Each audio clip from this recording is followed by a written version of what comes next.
Are you serious? Are you serious? I got coffee brewing right now. What? I'm going to need it because hurricanes breaking loose everywhere.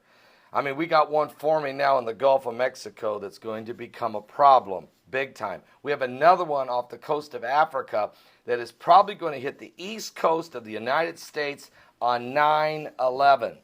And we have two big, huge hurricanes, and that's Hurricane Madeline and Hurricane Lester, headed right for Hawaii. But we've got 11 people dead from a hurricane in Japan. That's right. A horrible situation now developing as we told you about the three different hurricanes last week that were going to threaten Japan. Well, the one from the north has become deadly. Typhoon Lion Rock, the storm, made landfall on the eastern coast of Japan's main island yesterday, and then it went northward with maximum sustained winds of 67 miles an hour. Rivers overflowed. Evacuation advisories for more than 400,000 people were issued. 9 people died at a nursing home for the elderly with dementia. This occurred from overflowing banks of the Omoto River. The municipal government offered no flood warning for that river, which rose from a depth of 10.5 feet at 6 p.m. last night to 21.6 feet an hour later. The river rose it rose 11 feet in 1 hour. This is apocalyptic. This is flash flooding. This is a phenomenon, really. And so 3 other people are still missing and are believed to have been swept away in the rivers. One, as his car was engulfed by an overflowing river, and schools were closed. More than 100 scheduled airline flights and high-speed train services canceled.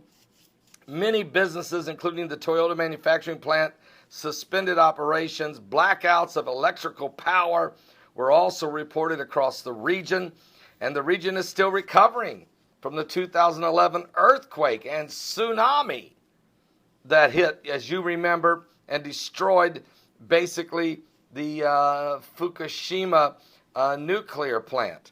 So the typhoon took a slow, varying path across the Pacific Ocean before it struck Japan's eastern coast, headed south, and then reversed its path, traveling northward and then northwest onto the land. And it is the first to hit northeastern Japan since records began in 1951. They had not had a hurricane or a typhoon hit that area in over, folks, 65 years.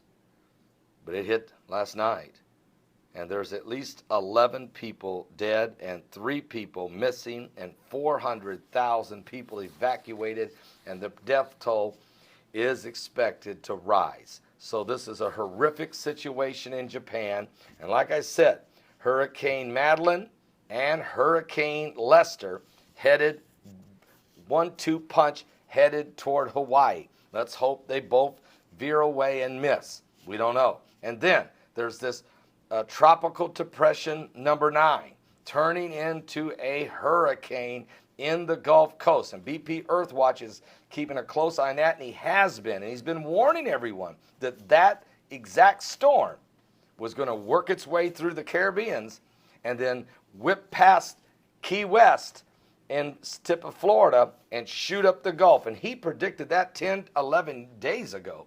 And here we are with it forming as we speak. And then don't forget, in the distance, way in the not too far distant future, there's a storm that is developing off the coast of Africa, expected to flow right toward the east coast, arrive just in time for 9/11. I'll be back with more current world events and keep you up to speed with all the apocalyptic, cataclysmic events taking place on this globe, not only with the weather and the signs in the heavens but the wars and the rumors of wars that are causing this world to fulfill biblical prophecy. The Bible said, go to Luke chapter 21, and you will read the exact words of Jesus Christ that he said would happen in the last days. Remember, there was a mushroom cloud seen, and it wasn't from a nuclear bomb, but it looked exactly like a mushroom cloud from a nuclear detonation over Russia in the Siberian area, and it was a great sight, a fearful sign. Well, here's what the Bible said would happen. In Luke 21, we have a prophecy alert on these storms. The Bible says in verse 10, this is Luke 21:10, nation shall rise against nation, and kingdom against kingdom.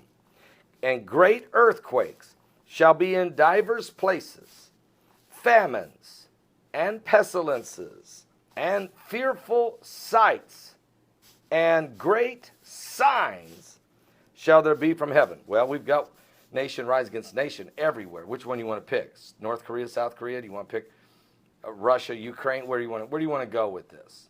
You want to talk about wars and rumors of wars? Look at the Middle East. Look at everything happening in Europe. Look at the migrant crisis. Look at all the, okay. Earthquakes, we've had, 3 weeks in a row now, we've had quakes over 7, including this horrific 6.2 earthquake that's killed 300 people in Italy.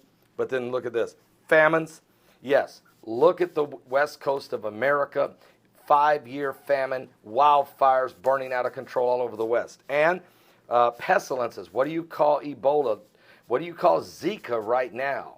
And then there's the fearful sight and great signs. That's this mushroom cloud hanging over Russia. And then, but let's turn the page now. Stay on the same chapter, Luke 21, but go to verse 25. Here's what it says. And there shall be signs in the sun. We had massive solar flares 2 days ago on the sun, firing CMEs right at us. And in the moon, we've had unscheduled blood moons seen in Florida, California, New York, and other portions of this nation. All right? So there shall be signs in the sun and in the moon and in the stars. We have shaking going on up there, asteroids flying by us, and planet X looming in the distance. And upon the earth, distress of nations. Need I say any more there? With perplexity or confusion, and the sea and the waves roaring, which is what I just explained to you in this whole video. And men's hearts failing them for fear, for looking after those things which are coming upon the earth, for the powers of heaven shall be shaken. And then shall they see the Son of Man coming in a cloud with power and great glory. And when these things begin to come to pass, then look up, lift up your heads, for your redemption is drawing nigh. If there was ever a morning, Luke 21 is coming to pass right before your very eyes. If there was ever a morning you could step out and just look up for the coming of Jesus Christ, I would take a peek this morning. I don't know the day nor the hour. I don't. Nobody does. But man, I can see the day approaching. Are you saved? We'll be right back with more current world events, how they relate to Bible prophecy. Even the Sanhedrins in Israel just chose their high priest for the third temple. I mean, this thing's coming together faster than I thought it would. Are you right? We're talking about all this today in our live broadcast, 12 noon Eastern, at my website at www.paulbegleyprophecy.com. That's www.paulbegleyprophecy.com. I'll also be live right here on this YouTube channel.